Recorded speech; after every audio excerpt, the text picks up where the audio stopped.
Hello and welcome to the second look from the Anfield wrap after Liverpool have taken a huge step towards winning the Premier League title by beating Chelsea 2-0 at Anfield and going back ahead of Manchester City even after they beat Crystal Palace at Selhurst Park. We're all still absolutely buzzing about the match, sure you are too. I am Dan Austin, this is Stu Wright, and on the end is Adam Smith, and we're going to get straight into it. Adam, the atmosphere was superb. The team, I think, was a perfect mix of really raucous in the period that it needed to be, mature at other bits. One of the best goals I've ever seen at Anfield went in. It's one of the biggest results I've ever seen Liverpool have. It was just a fantastic day. Are you covering like the entire show in one question? Pretty much. That's me opener. Yeah, do you know what, the atmosphere, I was really annoyed after the Spurs game because where I was on the Kop, I'm not saying the rest of the ground, but where I was specifically on the Kop, it started to turn a little bit nasty about midway through the second half. People were, really having a go at people over misplaced passes and all that sort of stuff. And I thought that's no help at all. And I thought it was really good in the match because there was none of that. There was none of the first half. Nobody was getting stressed about anything. It was really loud. Everyone's singing songs, and I thought that was probably the team's most mature performance of the whole season, I think, in terms of how they controlled the match and how they just weren't rushing, they weren't trying to force the issue, they weren't doing anything, really solid. And I thought the crowd responded to that as well, which was great. And then obviously after the goals went in, it went up a level. I mean, only the Dortmund game, I think, is probably the one where the atmosphere was as good as it was after the two goals went in yesterday on Sunday, I thought. These magnificent Reds just keep winning massive games of footy, Stu. They're brilliant at it. It's at the point now where every challenge that faces them, every time Manchester City throw a gauntlet down because they seem to be playing before us most weeks, Liverpool just go, all right, we'll sort that out, we'll win our game, don't you worry about us, we'll keep doing us and pressure's back on you. And it's just brilliant to be in that position with them where no matter the context of the match, if it's a big team, if it's a side lower down the division, you just totally rely on them because you know that this brilliant group of human beings is going to do the job. Yeah, I did the preview show for the Chelsea game, and I said on that what I love about this team and what they're really starting to fill me with, the reason they're starting to really fill me with confidence is because I love how certain they are in themselves. They're more certain of themselves than I am of them. Yeah. You know, there's a real maturity, what you said before. There's a real confidence now. There's a belief that they play right to the end, and if they keep playing their stuff, if they keep going at the opposition, but in a more structured and organised way than they've done, over the last couple of years, that they will eventually wear them down. They'll break them down, and we're having to be patient in some games. Yesterday, we had to be patient until the second half. But that belief never waned, and I think it was great to see how Liverpool came out the traps in the second half just as determined, if not more so, than they had done at the beginning of the game. Adam, Manchester City are shitting it now. Liverpool have passed what is definitely on paper at least their toughest test between last weekend and the rest of the season. Manchester City are looking at Liverpool's fixtures now and going, well, if they've gone to Southampton and won, they've beaten Tottenham and Chelsea at home, they could very well just get 12 from 12 at the end here. Now we have to be perfect. And their fixtures are a bastard. They're in bits watching this Liverpool team, I think, at this point, because every week they've been thinking this is the one. We've won, they've got to play afterwards, they've got a tough game. They'll drop the points in this one. We'll have a bit of breathing space, but Liverpool just aren't going anywhere. I think it's helpful that we're the point behind, or I think it has been up to this point, because I think it means that in a weird way there's no real pressure because we have to see City drop points. So it's not that we've obviously got to keep winning, but even if we keep winning, there's still a chance that we miss out on the title. City cannot slip up for fear that we will get in front of them, and so actually I think in some ways it's the fact that they've got, I say we're a point behind, obviously we assume that they win the game in hand, we're a point behind is what I mean, and I think it actually really helps us that we've got the ability to go into these games and go, well, we'll just go and win. We'll just go and win, and then we'll ask them the questions and we'll see what they've got to say in response to it. And if you if you put on paper the two sets of fixtures of the two teams, and you say to a manager in world football, you've got to run in which of these two sets of fixtures do you want? You take Liverpool's fixtures. Everyone does. Now, you can. I am convincing myself that we're going to lose to Huddersfield. I'm convincing myself we're going to drop points to Newcastle. You can convince yourself of anything you want. I'm also convincing myself that City are never going to drop any more points for the rest of time. We're never going to win the title because they're going to win 1 billion points for the next decade. But the reality is that their fixtures are tougher. They've got a much tougher run-in, and they've had more games in the legs. And as much as they've got a big squad and a decent squad and all that, they've also, Guardiola likes to use particular players. So loads of them have got loads more minutes in the legs than we have. And so I am much happier in our position right now than I would be if I was a City fan, is what I'm trying to say. You mentioned the first half a moment ago there, Stu, and Chelsea came and set up basically 4-5-1 for the majority of the opening period. They had Hudson-Odoi and Willian on the wings, but Hazard was in Liverpool's half of the pitch, and then there were 10 Chelsea players in their half for the vast majority of it. Liverpool had all of the possession in advanced areas, all of the sort of half moments where, balls are getting along the 6-yard box and cleared. Not real chances, but threatening sort of plays going into their area. The patience was key, wasn't it? Because we only have to think back to the 2014 game about how Liverpool weren't able to be patient in that game. They went the goal down and they started having pot shots from distance, and they didn't play their natural game. In this one, Liverpool knew that they needed to win. A draw was frankly no use. A draw is as bad as a defeat almost at this stage for Liverpool because of the way the points and the goal difference work. But the fact that they just kept going, they just kept playing the natural game. They got to half-time and said, you know what, this is all right, we're playing really well, we will be better than these in the second half. I thought it showed just a brilliant mentality from all of them as individuals, as a team, and also the manager, that they were all able to just say, we're doing really well, we keep going. Yeah, I think you've got to give Chelsea credit. Chelsea, that was a good performance by Chelsea, and it was very, very disciplined. I remember saying at half-time, where I was sat, about how this was going to be a difficult nut to crack, really, because the shape that they maintained through that first half, the discipline that they maintained within that shape was really, really good.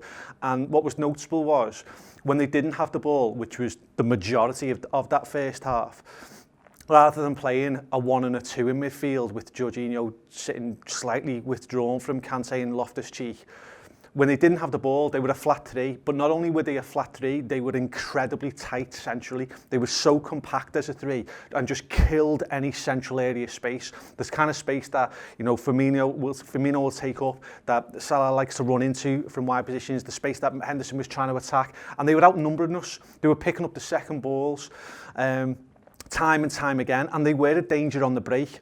And when you're playing a team like that, who is able to then very quickly transfer the ball up the pitch and get 2 or 3 dangerous moments in that half, that's got to create a little bit of doubt.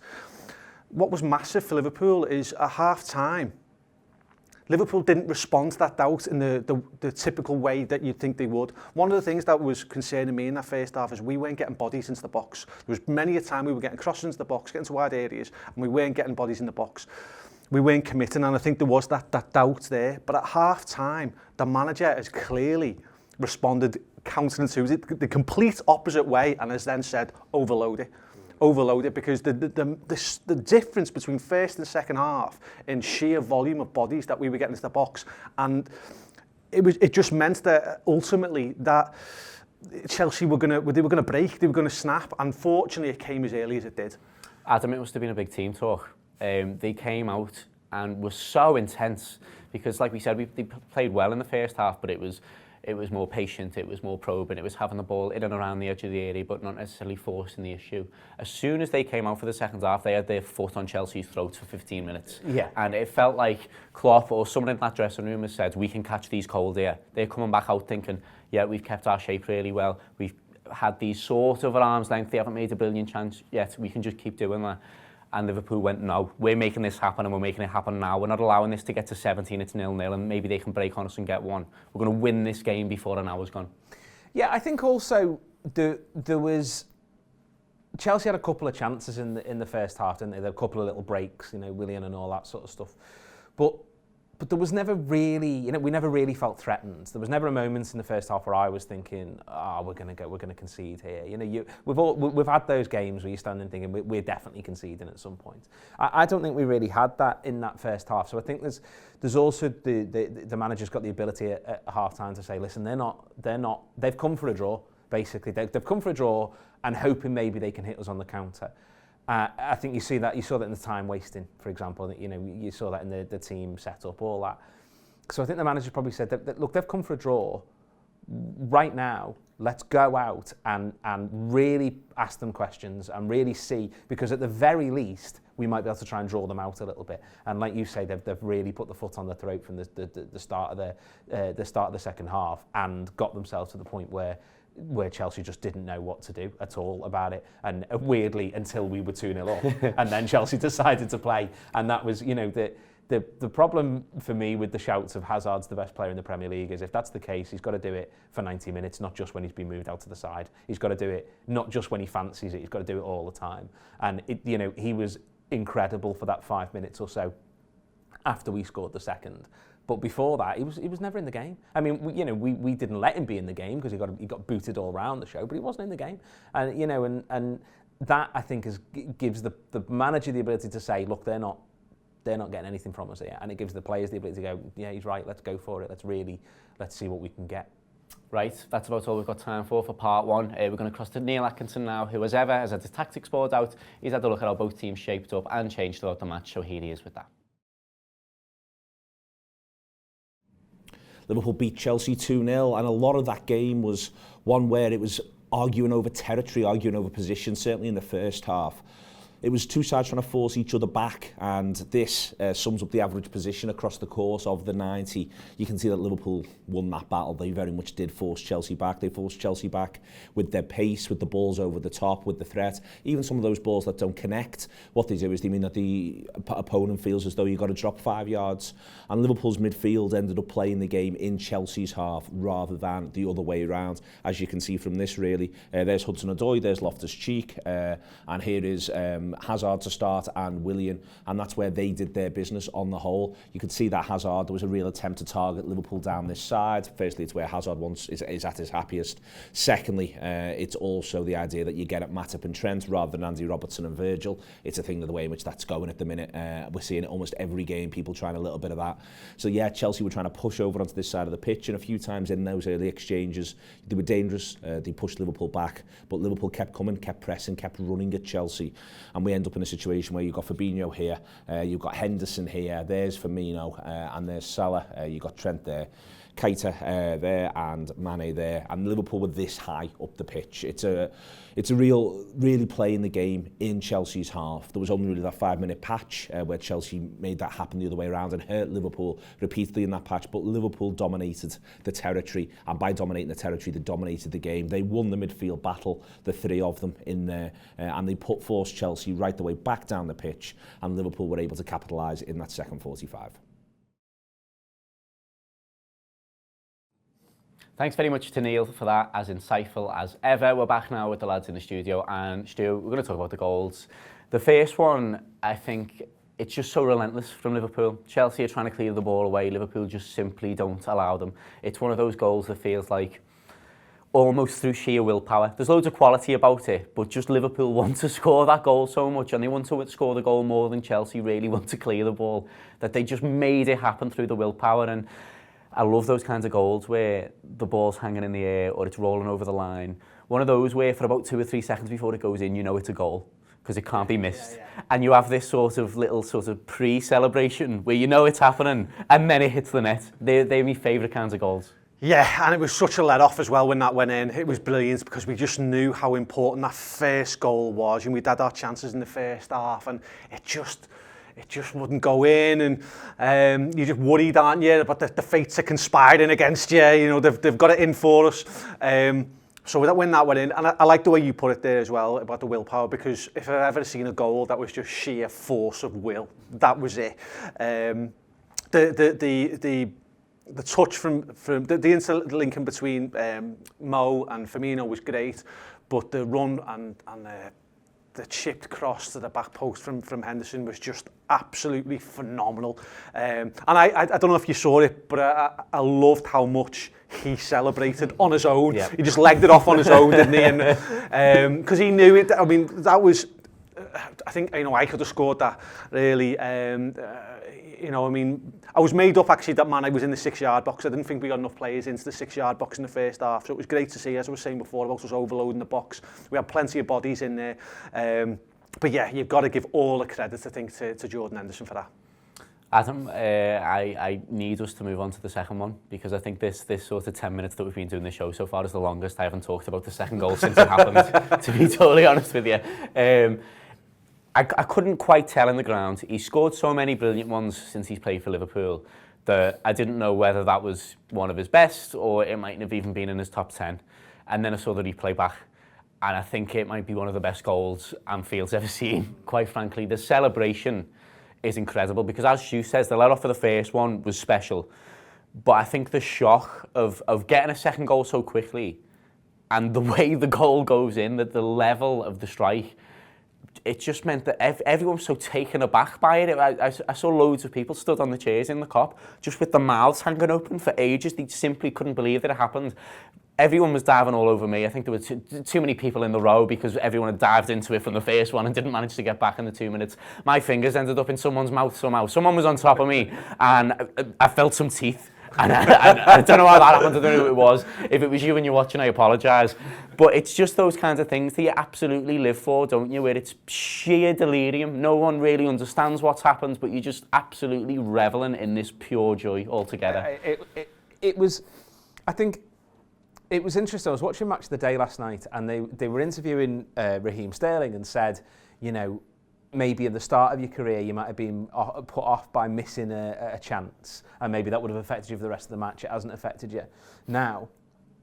And that with Salah is sort of a demonstration of the quality that you're talking about, because that chance he has in the first half is about as close to a sitter as you can get. I mean, for a player of his quality, he's got all the time in the world in the box, and he basically just hits it straight at their keeper, who, by the way, if you offered me £1 billion to spell his name, I'd have no chance. But he hits it straight at him.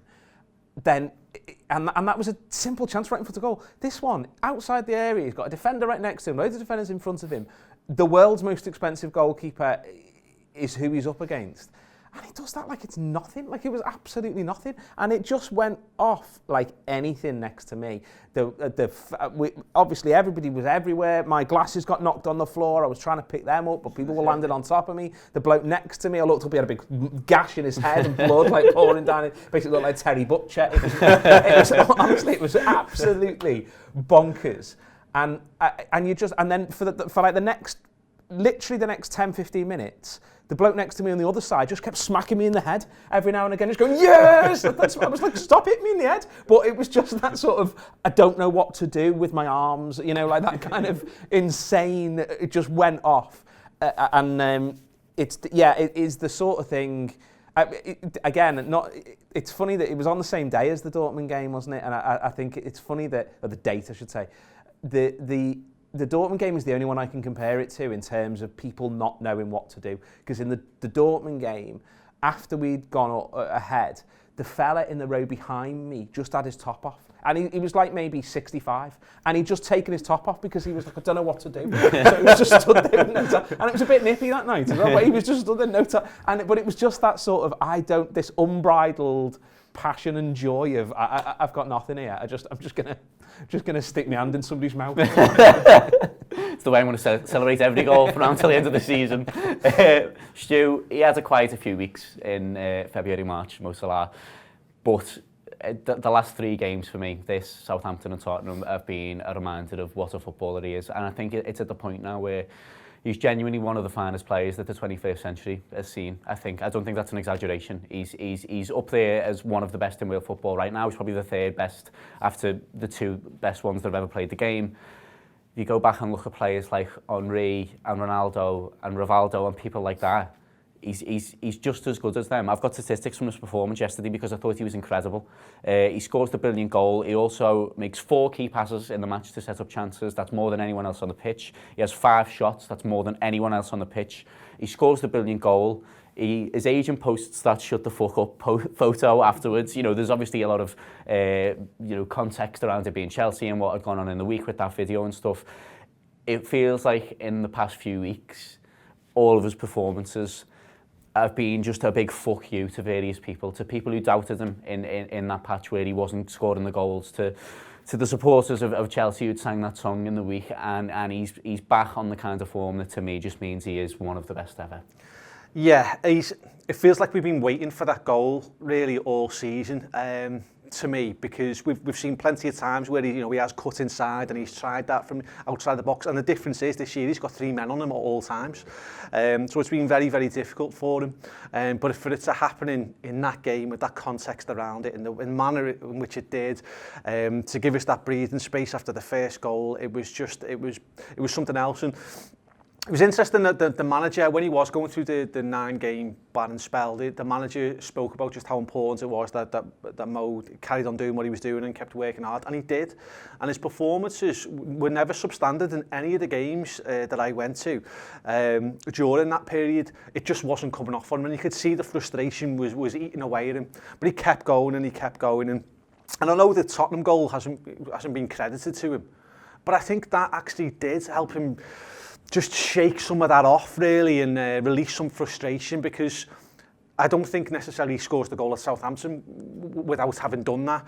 And now we're seeing, full-blown Mo. We're seeing Mo that, it's fine, I've got 3 players on me, bring it all on, take it on. Because he was a constant thorn in the side for Chelsea all game yesterday. And Emerson, he did his best. He did his best to be a bit of a snide at times, and he did his best to keep his shape and to close Mo down, and he was backed up by other players around him. But I bet he was glad to get off that pitch by the end. I bet he was glad to see the back of Mo Salah. So we have plenty more of that for the rest of the season, please, Mo.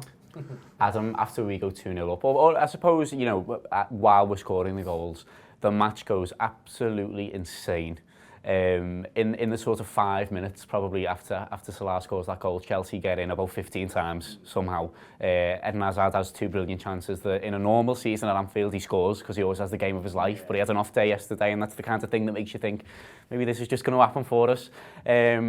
Liverpool didn't play particularly well in that period. It felt to me like someone just needed to get a foot on the football, and no one really did until eventually Keita did. But I thought the goalkeeper was really good for both chances. Obviously, it has had it to the post with the first, and it's the save for the second one.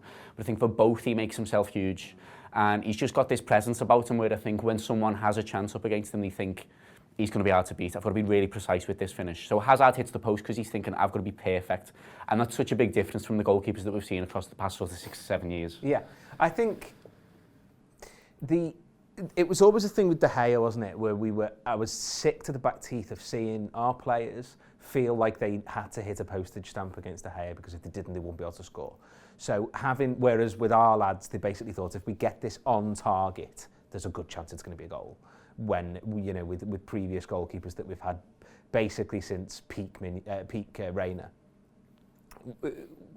So to have somebody there, it just gives you that confidence. And his distribution wasn't great yesterday. He knocked one basically straight out of play, was under no pressure and stuff like that. But in terms of what he did to close down the space, and if you re-watch that Hazard chance, I don't think Hazard can score anyway, because basically the only bit of space there is the post. And I'm not saying that Alisson was deliberately saying, knock this on the post, but I think he was basically closing down the space to mean that there's basically nowhere else it can go, which is just, and it was a mad 5 minutes. But you were saying before about the manager's half-time team talk. It felt a little bit like maybe part of that team talk was do what we did last season for 10-15 minutes. Let's go mad. Let's make the game crazy, because a crazy game will suit us more than Chelsea, which it did. But it did mean that they had chances that they really, perhaps wouldn't have got if it had been a more controlled game. But then maybe we wouldn't have scored the goals if it had been that more controlled game. So it's that kind of mix up of the two things, isn't it? Very, very quickly before we go, Stu, I thought Naby Keita was really good again. It wasn't man of the match for Liverpool by any stretch, but he had the highest passing accuracy of anyone on the pitch, and I also thought what was really telling was his man on his side is N'Golo Kante. and he barely affected the game in any way because Naby Keita did every little job that you would want him to do really well without being spectacular. I think that's it. I don't think he was spectacular. He had a few moments, but he's just ticking over really nicely in the midfield now. He feels like he's contributing, and the midfield just feels really balanced. It feels really comfortable in its own skin as a unit.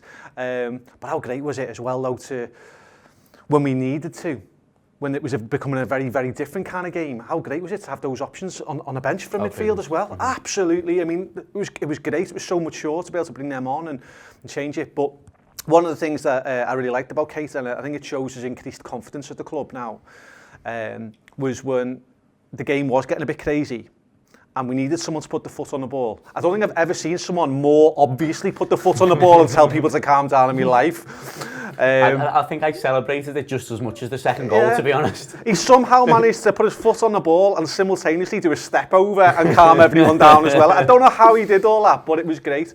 And it was just what we needed. I think he got the message across to everyone loud and clear. Right, that is it for this episode of The Second Look. Hope you've enjoyed it. Thanks very much for watching. Thanks to Adam and to Stu for joining me. Cardiff City away next Sunday is the biggest game of your life and my life and their lives and all the Liverpool players' lives as well. It's that big at this point. Liverpool have got 4 games that they really should be winning now. And I reckon if we win them, we're winning the Premier League. It's ours. There's also the small matter of a European Cup coming up as well. Liverpool play Porto on Wednesday night. A few of the lads and the girls from the office have gone over to Porto. There'll be loads of podcasts on the Anfield Apps Tour Player service from Portugal. So if you don't subscribe already, make sure to do that. Let us know what you think is going to happen from now as well in the comments. Are Liverpool going to win the league? Who was your man of the match against Chelsea? Was that Mo Salah's best goal ever for the Reds? But in the meantime, enjoy the rest of your week. Dream continuously about the League and European Cup double. Up the Reds, all the best. It's us talking about our app again. We're very excited about it indeed. Very, very excited. Craig, it's the absolute business. It's going to be the place to get all your Anfield app wants and needs from. I'm so excited about it. I remember my very first meeting when I started the Anfield app 2 years ago this month actually, and Neil promised me there was going to be an app, and I've had to wait 2 years for it. It's taken 2 years. Oh yeah, we've got an app coming soon. Yeah, 2 years later now we're launching it, and I think it's been something that when we speak to people at live shows, when we speak to people at the match, you know, listeners, subscribers and watchers of our YouTube channel, they always say to us, what about an app? Have you thought about an app? And we're like, we have. It's just so difficult to sort of implement, and there aren't that many, you know, how many fan media businesses, I suppose, have their own app, and now we're going to have one. It's so exciting. It is really exciting. It'll be the absolute business. We've been working on this video stuff which you've been watching it on YouTube, around the game, second look, preview, post-match pints, now stat show, other bits and pieces as well. We've been working on it for, well, since August, to be honest with you, and it's taken up a lot of time, and I'll be really honest, it's taken up a fair bit of money as well. Equipment's involved, obviously paying for people's time, getting them in. The post-production work's pretty arduous as well, but we've been doing that because we started it in August thinking we'd have something by mid-October-ish. We didn't, and we've hung on right the way through till April because we wanted to keep telling the story of the season for our video viewers. Now is the time where this will be going behind our paywall as part of the app, and that will be happening mid-April, being honest, probably now towards the end of April, but we'll be getting that stuff ready. That stuff will be uploaded every single game, everything we've been doing plus so much more, loads of formats set up for the summer. Obviously we including transfers, but we know the bread and butter is the match by match content, and that's the stuff that we've been throwing out now for years and that we love. We think we get right both on audio and on video, so we want you to come and subscribe and feel part of this journey. Continue to do so.